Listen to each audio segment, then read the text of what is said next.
அவர்களை நீ யாரை வேண்டுமானாலும் நரகத்திலிருந்து எடுத்து சுவனத்திற்கு போகலாம். நீ கை காட்டுவதற்கெல்லாம் சுவனம் உண்டு என்று ஹாஃபிலாக்கு மட்டும் 10 பேரை சுவனத்திற்கு அழைத்து போகக்கூடிய பாக்கியத்தை ஒரே ஒரு ஹாஃபிலுக்கு அல்லாஹ் கொடுப்பான். யோசிக்க வேண்டும். நம்ம படிக்க வைக்கலாம், டாக்டர் படிக்க வைக்கலாம், இன்ஜினியர் படிக்க வைக்கலாம், எவ்வளவு உயர்ந்த உச்சகட்ட படிப்பையும் படிக்க வைக்கலாம், தவறல்ல. ஆனால் படிக்க வைக்கக்கூடிய நம்முடைய பிள்ளைகளில் ஒரு பிள்ளையாவது ஹாஃபிஸ் ஆக்க வேண்டும். அந்த ஒரு பிள்ளை தான் எனக்கு உலகத்தில் வருவான், அல்ல அதை தாண்டி மறுமையிலும் வருவான். மறுமையில வராத பிள்ளை இந்த உலகத்தில் மட்டும் வந்து எதற்கு?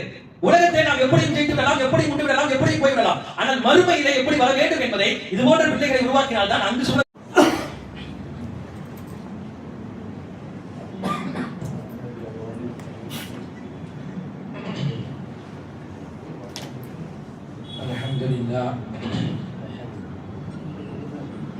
Alhamdulillah Rabbil Alamin wassalatu wassalamu ala sayyidil mursalin wa ala alihi wa ashabihi ajma'in amma ba'd faqad qala Allah ta'ala fil Qur'anil azim wa fil Furqanil majid fa'udhu billahi minash shaitanir rajim bismillahir rahmanir rahim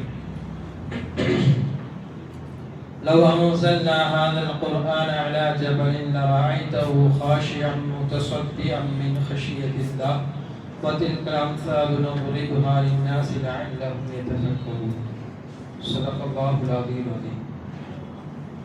கண்ணியமிகு அல்லாஹ்வின் நல்லடியார்களே, இன்றைய தினம் ஓதிய குர்ஆனுடைய வசனத்தில் வல்ல அல்லாஹ் தஆலா குர்ஆனை குறித்து பேசக்கூடிய ஒரு வசனத்தின் கீழ் பார்க்க இருக்கிறோம். என்ன சொல்கிறான்? லவ் அன்சல்னா ஹாதல் குர்ஆன அலா ஜபல், நாம் குர்ஆனை மலையின் மீது இறக்கி வைத்திருந்தால் லரைதஹு, நீங்கள் கண்டிருப்பீர்கள், காஷிஅம் முத்தஸத்திஅம் மின் ஹஷியத்தில்லாஹ், அல்லாஹ்வுடைய பயத்தினால் அந்த மலை பனியுடன் துகள் துகளாக ஆகி போயிருக்கும் என்று அல்லாஹ் சொல்கிறார். வதில்க அம்சாலு நضربها للناس لعلهم يتفكرون, இது போன்ற உதாரணங்களை எல்லாம் நாம் சொல்கிறோம். எதற்கு? மனிதர்கள் சிந்திப்பதற்காக இது போன்ற உதாரணங்களை நாம் சொல்கிறோம் என்று அல்லாஹ் சொல்கிறார். இது போன்ற உதாரணங்கள் என்று அல்லாஹ் இதை சொல்வதற்குரிய காரணம் என்ன என்று சொன்னால், அல்லாஹு தஆலா ஒரு மலையின் மீது குர்ஆனை இறக்கப்பட்டால் உறுதி வாய்ந்ததற்கு மலையை விட மனிதன் வேறு எதையும் உதாரணம் சொல்ல மாட்டான். உறுதி வாய்ந்த மலையே கூட துகள் துகளாக சிதறி போகிறது என்று சொன்னால், மனிதனுடைய உடல் சில நேரங்களில் மனிதனுடைய உள்ளம் இதயம் குர்ஆன் ஓதப்படும் பொழுது கூட கடினமாக இருக்கிறதே, இது மனிதனுடைய உள்ளத்திற்கு என்னவாயிற்று, அவன் சிந்திக்க வேண்டாமா என்று கேட்கிறான் என்று முஃபஸ்ஸிரீன்கள் இதற்கு விளக்கம் எழுதுவார்கள். அல்லாஹ் தஆலா மலையின் மீது குர்ஆனை இறக்குதலை பற்றி இந்த குர்ஆனுடைய வசனத்தை சொல்லித் தருகிறார்.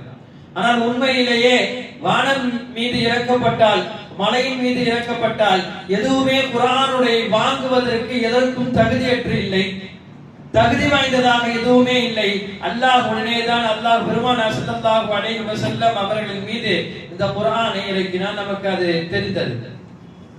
எதுவும் வாங்காத பொழுது, வாங்குவதற்குரிய திறனும் ஆற்றலும் இல்லாத போது பெருமானார் ஸல்லல்லாஹு அலைஹி வஸல்லம் அவர்கள் மட்டும் எப்படி இந்த வங்கியை வாங்கினார்கள்? பெருமானாருக்கு மட்டும் அல்லாஹ் கொடுக்கப்பட்ட அப்படி என்ன பிரத்யேகமான சக்தியை அல்லாஹ் கொடுத்தான்? முதலில் வஹி வந்தது என்றால் பெருமானார் ஸல்லல்லாஹு அலைஹி வஸல்லமுக்கு வஹி எப்படி எல்லாம் வந்தது? இந்த குர்ஆனுடைய அத்தியாயத்தின் மூக்கில் நாம் இதையெல்லாம் பார்க்க வேண்டியிருக்கிறது. வஹி எப்படி எல்லாம் ரசூலுல்லாஹ்வுக்கு வந்தது?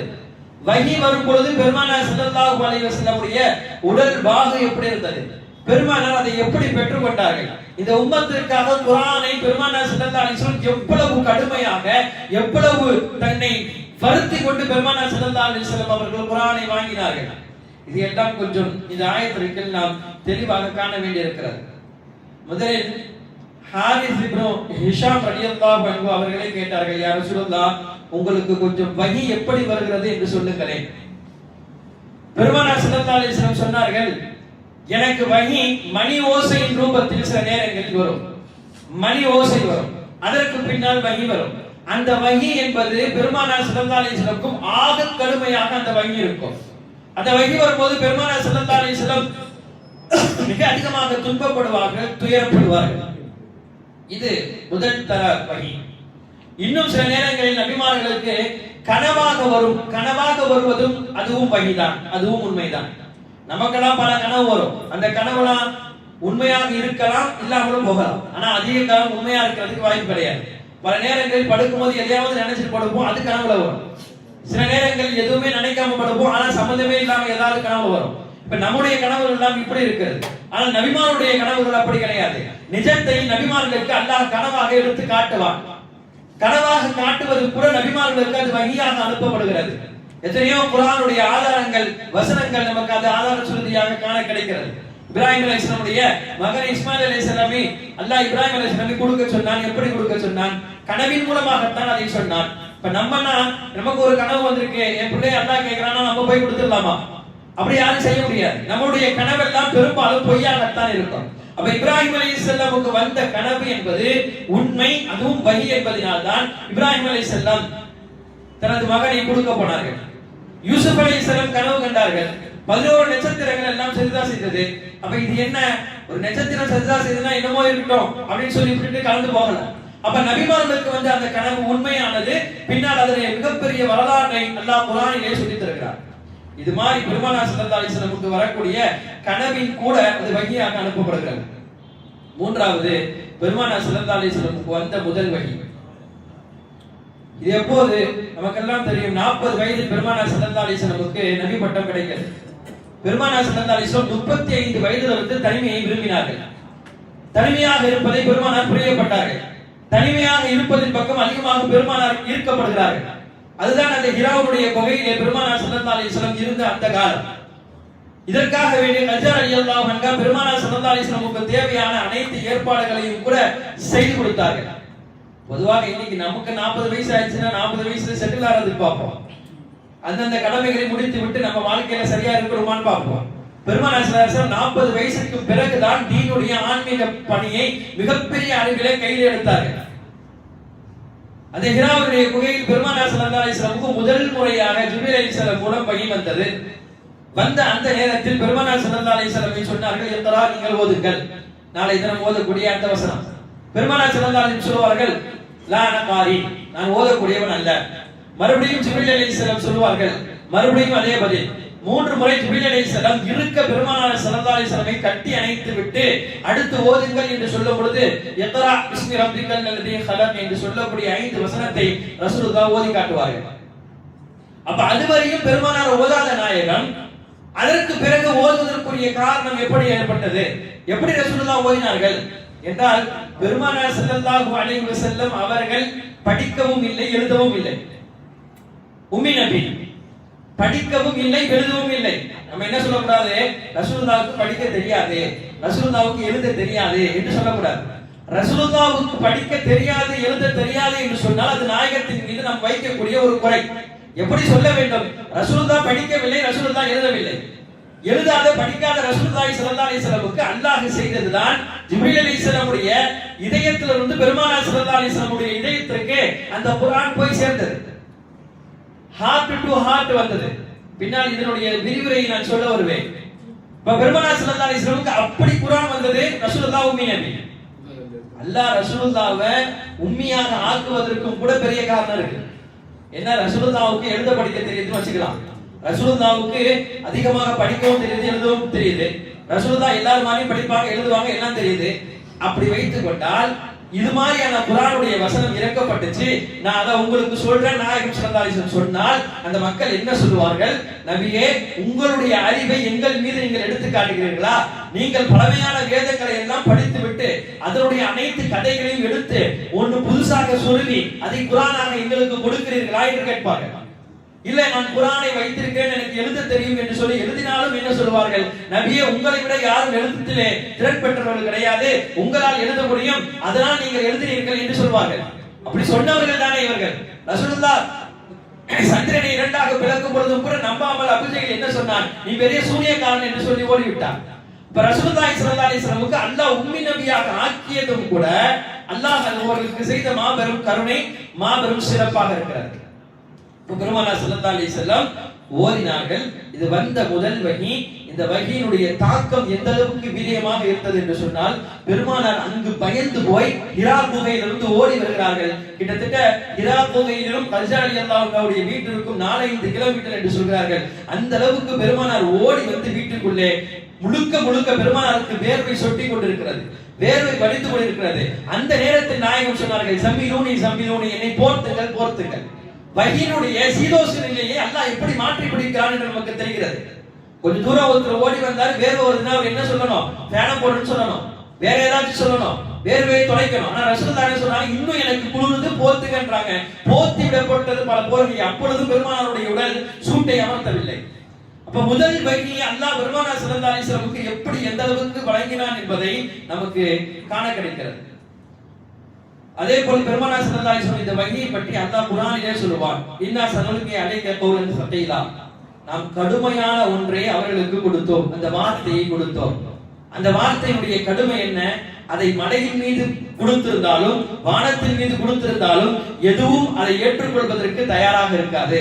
ஆனால் பெருமானார் ஸல்லல்லாஹு அலைஹி வஸல்லம் அதை ஏற்றார்கள். நாயகம் ஸல்லல்லாஹு அலைஹி வஸல்லமுக்கு அல்லாஹ் அந்த சக்தியை கொடுத்தார்.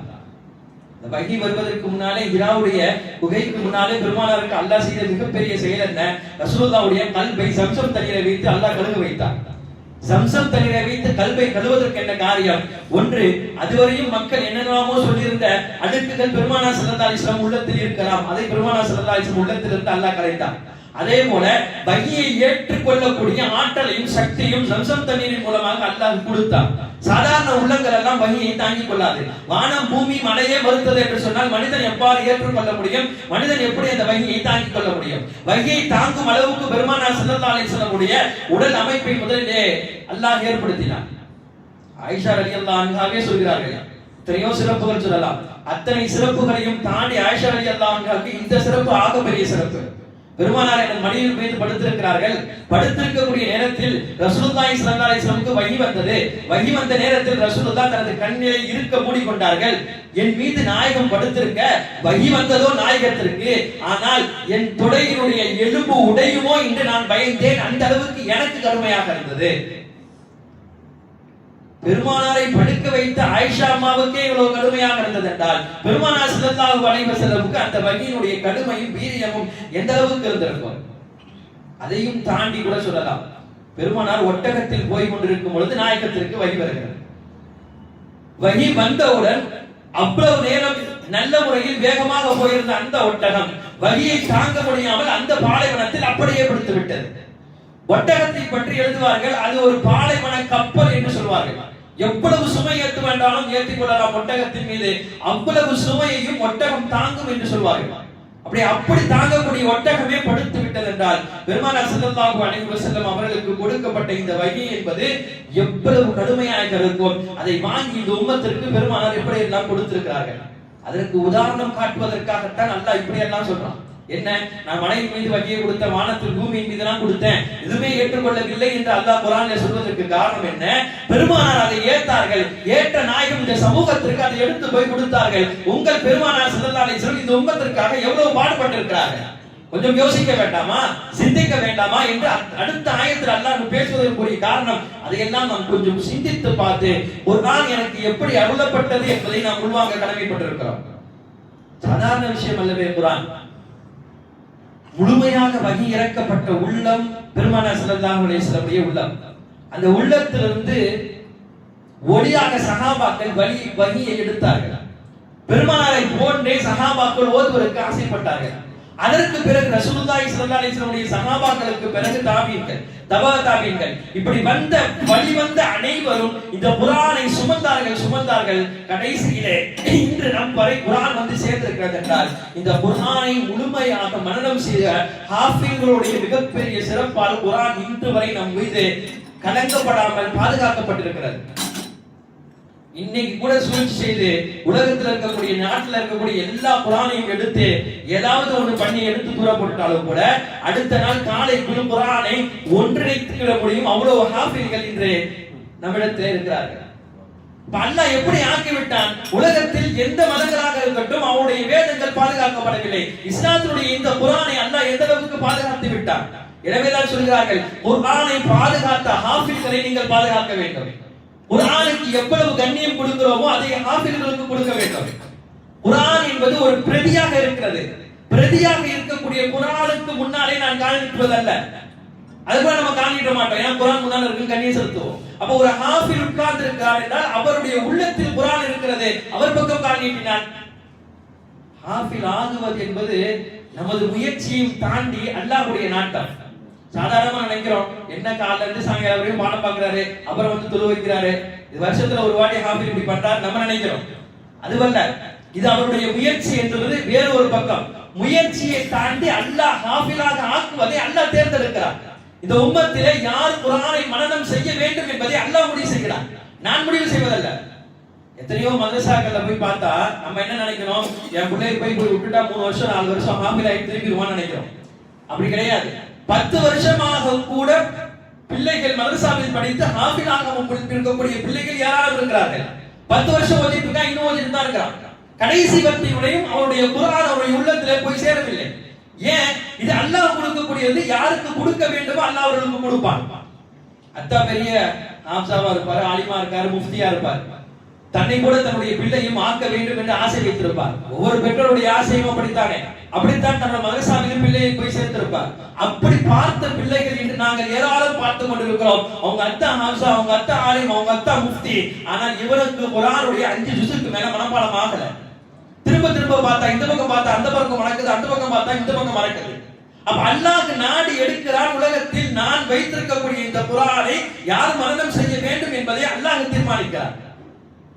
பெருமானார் ஸல்லல்லாஹு அலைஹி வஸல்லமுக்கு சூரா அன்ஆம் ஜிப்ரீல் அலைஹிஸ்ஸலாம் வந்து முழுக்க ஒரு சூறாவை ஓதி விட்டார்கள், 1.25 ஜுஸ்.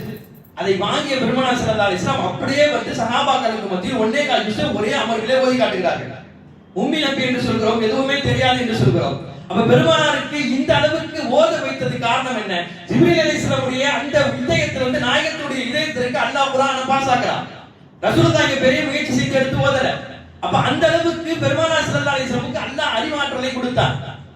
ரசூலுல்லாஹ்வுக்கு மட்டுமல்ல, பெருமானார் ஸல்லல்லாஹு அலைஹி வஸல்லம் சஹாபாக்களுக்கு ஓதி விட்டு கேட்டார்கள்.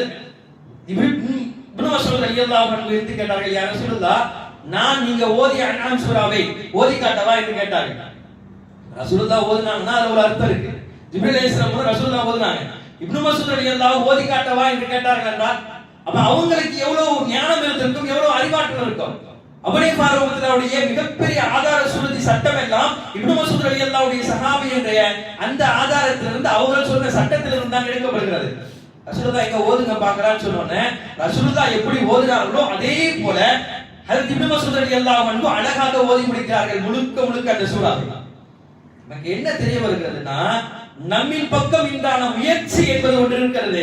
ஆனால் அதையும் தாண்டி குர்ஆனை மனனம் செய்வது என்பது அல்லாஹ்வுடைய நாட்டத்தில் இருக்கிறது. இதைவிட தெளிவாக சொல்ல போனால், தாருல் உலூம் தேவபந்தினுடைய முன்னாள் முதல்வர் ஹஜ்ரத் அன்வர் ஷா காஷ்மீரி ரஹ்மத்துல்லாஹி அலைஹி மிகப்பெரிய கல்வியின் கடல். அவர்கள் எழுதிய கிதாபுகள் எல்லாம் ஏராளம் இருக்கிறது. எந்த அளவுக்கு என்றால் புகாரிக்கே விரிவுரை எழுதியிருக்கிறார்கள். ஃபைசுல் கபீர் என்ற அந்த விரிவுரையை, ஃபைசுல் பாரி என்று சொல்லக்கூடிய விரிவுரையை கிட்டத்தட்ட உலக நாடுகள் எல்லாம் திரும்பி பார்த்தது, அரபக நாடுகள் எல்லாம். இவ்வளவு அழகான ஒரு விரிவுரை எழுத முடியுமா புகாரிக்கே என்ற அளவுக்கு எல்லோரும் பார்த்து பரவசமானார்கள். அவ்வளவு பெரிய இமாம், அறிவாற்றல் உச்சத்தில், மனன சக்தியும் உச்சத்தில். அவர்களை மனன சக்திக்கு ஈடாக யாரும் ஈடு கொடுக்க முடியாத அளவுக்கு உண்டான மனன சக்தி. உதாரணமாக சொல்ல போனால், எகிப்தில் ஒரு லைப்ரரிக்கு போறாங்க, மன்னர் ஃபைசலுடைய லைப்ரரி. அங்க போய் கிதாப் எல்லாம் பாக்குறாங்க. அதுல ஒரு கிதாப் ரொம்ப பிடிச்சிருச்சு, எடுத்து படிக்க ரொம்ப ஆர்வமா இருக்கு. 100 பக்கங்களை கொண்ட ஒரு புத்தகம். படிக்கிறாங்க படிச்சுட்டே இருக்கிறாங்க. அப்புறம் அந்த அதிகாரிட்ட கேட்டாங்க, இத நான் இந்தியாவுக்கு போய் படிச்சுட்டு அதுக்கு பிறகு நான் அனுப்பி வைக்கிறேனே, இந்த பிரதியை அனுப்பி வைக்கிறேன் என்று அவருக்கு அனுமதி கேட்கிறார். அவர் சொன்னார், எடுத்துக்கலாம் போக முடியாது அப்படின்னா இங்கேயே படிச்சுட்டு போங்கன்றார். படிச்சுட்டு போக ஒரு 50 பக்கம் 100 பக்கம்னா படிக்கலாம், 1000 பக்கம்னா மெனக்கிட்டார்கள். ஒரு 3 நாட்கள் எடுத்து 1000 பக்கத்தையும் உட்கார்ந்து படிச்சார்கள். படிச்சுட்டு மறுபடியும் இந்தியாவுக்கு போனாங்க. இந்தியாவுக்கு போனதில் தான் படிச்சது எல்லாம் அச்சு பெறாமல் எழுத ஆரம்பித்தார்கள். அதே மாதிரி ஒரு புத்தகத்தில் முழுக்க எழுதினார்கள். எழுதி இந்த 2 பிரதியையும் அசலையும் இவர்கள் எழுதிய இந்த பிரதியும் அதே அந்த லைப்ரரி, எகிப்தினுடைய லைப்ரரியுடைய அதிகாரிக்கு அனுப்பி வைக்கிறார்கள். ஏதாச்சும் தவறு இருந்தா பார்த்து சொல்லுங்க. ரெண்டையும் எடுத்து திருப்பி ஒன்னா திருப்ப திருப்ப திருப்ப திருப்ப கடைசி பக்கம் வரை முடிஞ்சிருச்சு. முடிஞ்சா அவருக்கு என்ன சந்தேகம், எது அச்சு அசல் எது வந்த அசல் என்று தெரியவில்லை. அந்த அளவுக்கு கையெழுத்துகள் உட்பட அப்படியே பதிவு செய்யப்பட்டிருக்கிறது. ஒரே ஒரு கடிதம் அந்த பிரதியுடன் சேர்த்து அனுப்பினார். என்னன்னா, இத எது ஜெராக்ஸ் எது அசலும் தெரியல, நான் இதை வச்சுக்கிறேன், இதை உங்களுக்கு அனுப்புறேன். இப்ப எந்த அளவுக்கு அவருடைய அறிவாற்றலும் கையெழுத்தும் இருந்திருந்தால் அல்லாஹ் இந்த அளவுக்கு ஒரு மிகப்பெரிய ஆற்றலை அவர்களுக்கு கொடுத்திருப்பார். இப்படிப்பட்ட அன்வர் ஷா காஷ்மீரி ரஹ்மத்துல்லாஹி அலைஹி ஒரு பட்டமளிப்பு விழா, ஹாஃபிலுடைய பட்டமளிப்பு விழாவுக்கு சிறப்பு பேச்சாளராக அழைக்கப்படுகிறார்கள். அழைக்கப்படதான் வேணும். ஆக பெரும் அறிவாற்றல் பெற்றவர்கள், மனத சக்தி உற்றவர்கள், அதனால அழைக்கப்பட்டார்கள். இருந்தாங்க, பேசுவதற்குரிய தருணம் வந்தார்கள். நின்று விட்டார்கள். நின்றவர்கள் அங்கிருந்த ஹாஃபிஸர்களை எல்லாம் பார்த்தார்கள். குர்ஆனை மனனம் செய்த ஹாஃபில்களை எல்லாம் பார்த்தார்கள். பார்த்து விட்டு எதுவுமே பேசல. நின்ற அத்தனை தருணத்தில் அடுத்து அவர்களுக்கு அழுகை தான் வந்தது. பேசல, அழுக வருது. அழுகை முடித்து விட்டு ஹாஃபில்களை பார்த்து சொன்ன ஒரே ஒரு வார்த்தை, அல்லாஹ் உங்களுக்கு கொடுத்த பாக்கியத்தை வேறு யாருக்கும் கொடுப்பான் யாருக்கும் சொல்ல முடியாது. அல்லாஹ் கொடுத்த இந்த பாக்கியத்தை நீங்கள் மறக்காமல் நினைவில் வைத்துக் கொள்ளுங்கள். அல்லாஹ் கொடுத்த பெரிய பாக்கியம் என்பது இந்த குர்ஆனுடைய மனனம். எத்தனையோ பேர்களுக்கு அல்லாஹ் இதை கொடுக்கவில்லை. எல்லாத்தையும் கொடுத்தவனுக்கும் அல்லாஹ் குர்ஆனுடைய மனனத்தை கொடுக்கவில்லை. எனவே நீங்கள் அல்லாஹ்வுடைய மிகப்பெரிய தேர்ந்தெடுக்கப்பட்டவர்கள் என்று சொல்லிவிட்டு யாருக்கு கொடுக்கவில்லை தெரியுமா? இந்த அன்வர் ஷா காஷ்மீரி யார் தெரியுமா? நான் பார்த்த பக்கத்தை பார்த்து விட்டு அடுத்த பக்கத்தை பார்த்தால் இந்த பக்கம் எனக்கு மனப்பாடம். அவர்களை பற்றி அவர்களே சொல்கிறார்கள், நான் படித்த பாடத்தில் எதையுமே மனனம் இட மாட்டேன். நான் பார்க்க மட்டும் செய்வேன். பார்த்து பார்த்து பார்த்து எனது உள்ளத்தில் ஏற்றிக் கொள்வேன். அடுத்து நீங்கள் பார்த்த எத்தனை புத்தகத்தை எழுத சொன்னாலும் எழுதுவேன். ஆனால் எனக்கு குர்ஆன் மனப்பாடம் இல்லை. என்னால் குர்ஆனை மனப்பாடம் செய்ய முடியவில்லை. சொன்னார்கள், நான் 5 ஜுஸ் ஆரம்பிச்சு அடுத்து போனேன். அடுத்து இந்த பக்கம் மறக்கிறது அங்கு போனேன், இந்த பக்கம் மறக்கிறது அங்கு போனேன். ஏதோ ஒரு கிதாபுகளிலே இவ்வளவு ஆர்வமாக இருந்த அவர்கள் ஏன் குர்ஆனில் எவ்வளவு ஆர்வமாக இருந்திருப்பார்கள்? என்னாலும் பரவாயில்ல, படிச்சிடலாம். இந்த அளவுக்கு குர்ஆனை எத்தனை இரவு பகலாக படிப்பதற்கும் மனனம் செய்வதற்கும் கஷ்டப்பட்டிருப்பார்கள். அவ்வளவு கஷ்டப்பட்டாலும் அல்லாஹ் என்ன சொல்லுகிறான், நான் யாருக்கு இதை கொடுப்பேனோ அவர்களுக்கு தான் கொடுப்பேன். அப்ப அல்லாஹ் என்ன செய்கிறான், இதற்காக நான் சில பேர்களை தேர்ந்து வைத்திருக்கிறேன். தேர்ந்தெடுத்தவர்களுக்கு மட்டும் தான் இந்த குர்ஆனை மனனம் செய்யக்கூடிய பாக்கியத்தை கொடுப்பேன். எனவே ஹாஃபில்கள் என்பவர்கள் நமது பார்வையில் வெறுமனையே தராவி தொழுகையா ஹாஃபல் ஹம்ஸா வந்து தொழுவாரு என்று சொல்லி முடிப்பதல்ல. குர்ஆனை பாதுகாக்கக்கூடிய மிகப்பெரிய பொறுப்பை அல்லாஹ் அவர்களுக்கு கொடுத்திருக்கிறார். உலகத்தில் அவருடைய பெருமையோ அவர் உலகத்தில் அவருடைய சிறப்போ தெரியாது. நாளை மறுமையில் வந்து பார்த்தால் ஹாஃபில்களுடைய சிறப்பை உலகத்தில் யாருக்கும் கொடுக்கப்படாத சிறப்பை அவர்களுக்கு கொடுக்கப்பட்டிருக்கிறது. ஹாஃபில்கள் என்று சொல்வதை விட முதலில் ஹாஃபிலுடைய பெற்றோர்களுக்கு அல்லாஹ் கொடுக்கக்கூடிய சிறப்பு பல மாதிரியான ஹதீஸ்களை நாம் கேள்விப்பட்டிருக்கலாம். கொஞ்சம் நினைத்து பார்க்கலாம், அதை கொஞ்சம் நம்முடைய நினைவுக்கு கொண்டு வரலாம். அவர்களை மிகப்பெரிய யாரும் உட்காராத, யாருமே அமராத இடத்தில் அவர்களை மட்டும் அமர வைக்கப்பட்டிருக்கும். அவர்கள் தலையிலே ஒரு கிரீடம் இருக்கும், ஒரு மகுடம் இருக்கும். அந்த மகுடத்தினுடைய வெளிச்சம், அந்த மகுடத்தினுடைய ஒளி சூரியனுடைய ஒளிக்கு சரிசமமாக இருக்கும். என்ன வித்தியாசம்? சூரியனுடைய ஒளி வீட்டிற்குள் வந்தால் கருகி போய்விடுவோம். அந்த ஒளி இருந்தால் அந்த ஒளியுடைய சக்தி மற்றவருடைய பார்வை அனைத்தையும் ஈர்க்கக்கூடிய சக்தி. இவர்களை பார்க்காதவர்கள் யாரும் இருக்க மாட்டார்கள். அந்த ஒளி அனைவருடைய பார்வையும் ஈர்த்து போய்விடும். எல்லோரும் அசந்து போய் பார்த்து கேட்பார்கள், யார் இவர்கள்? நபிமார்களா, சுகதாக்களா, நல்லடியார்களா? யார் இவர்கள்? இவர்கள் யாரும் இல்லை, இவர்களுடைய பிள்ளைகளை இவர்கள் ஹாஃபிஸ் ஆக்கியிருக்கிறார்கள். அப்ப இவர்களை பற்றி சொல்வதற்கு ஒன்றும் இல்லை. இவர்களுடைய பிள்ளைகளை இவர்களை ஹாஃபிஸ் ஆக்கினால் அல்லாஹ் இவ்வளவு பெரிய சிறப்பை இவர்களுக்கு கொடுத்திருக்கிறார். அப்ப அந்த பிள்ளைக்கு என்ன சிறப்பு கொடுத்திருப்பான்? ஹாஃபிலுக்கு என்ன சிறப்பு கொடுத்திருப்பான்? ஹாஃபிஸாவுடைய பிள்ளைக்கு அல்லாஹ் இவ்வளவு பெரிய சிறப்பு கொடுத்திருக்கானா, ஹாஃபிலுக்கு என்ன சிறப்பு கொடுத்திருப்பான்? அதையும் சொல்லப்பட்டது. உங்க குடும்பத்தில் உங்களுக்கு தெரியுமா யார் சுவனவாசி? என் குடும்பத்துல யார் சுவனவாசி உலகத்துல என்னால சொல்ல முடியாது. அப்ப சுவனவாசி என்று சொல்வதற்கு உலகத்தில் யாருக்கும் வருகை கிடையாது. ஆனால் மறுமையுடைய சிந்தனைக்குள் நீங்கள் போனால் அல்லாஹ் தஆலா சொல்கிறான், வீட்டில் நீங்கள் ஒரு ஹாஃபிலை ஆக்கி விட்டீர்கள் என்றால் நாளை எல்லோரும் உங்களுடைய வீட்டில் ஒருவரை வைத்து நான் கேள்வி கேட்கிறேன். வீட்டில் ஒரு 10 பேருக்கு நரகவாசி என்று நான் தீர்ப்பளிக்கிறேன். அப்படித்தான் இருக்கு அமல். அவர் நரகவாசின்னு இருக்குது. வீட்டுல 10 பேர் 8 பேர் நரகத்துக்கு போறாங்க. முடிவாயிருச்சு, எல்லாம் அச்சிடப்பட்டு விட்டது,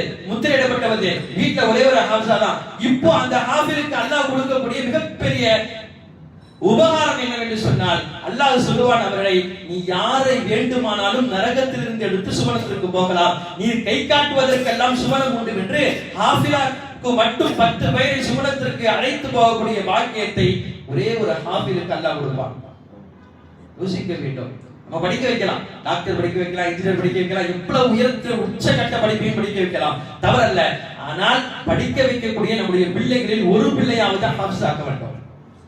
அந்த ஒரு பிள்ளை தான் எனக்கு உலகத்திலும் வருவான், அல்ல அதை தாண்டி மறுமையிலும் வருவான். மறுமையிலே வராத பிள்ளை இந்த உலகத்தில் மட்டும் வந்து எதற்கு? உலகத்திலே நாம் எப்படியும் ஜெயித்து விடலாம், எப்படியும் உண்டு விடலாம், எப்படியும் போய்விடலாம். ஆனால் மறுமையிலே எப்படி வர வேண்டும் என்பதை இது போன்ற பிள்ளைகளை உருவாக்கினால் தான் அங்கு சூழத்திற்கு போக முடியும். எனவே நாம் தயாராகுவோம். ஹாஃபில்கள் என்பவர்கள் சாதாரணமானவர்கள் அல்ல. அல்லாஹ் அவர்களுக்கு கொடுத்த மிகப்பெரிய இந்த குர்ஆனுடைய வாக்கியத்தையும் குர்ஆனுடைய மதிப்பையும் நாளைய தினம் ஒரு பெற்றோராக வந்து நிற்கும் பொழுதுதான் அதை உணர்வார். எனவே நமது பிள்ளைகளை எல்லாம் வருங்காலத்தில் ஆஃபிலாக ஆக்கக்கூடிய வாக்கியத்தை நம் அனைவருக்கும் அல்லாஹ் தருவானாக. வாக்குறு தவான அல்ஹம்துலில்லாஹி ரப்பில் ஆலமீன்.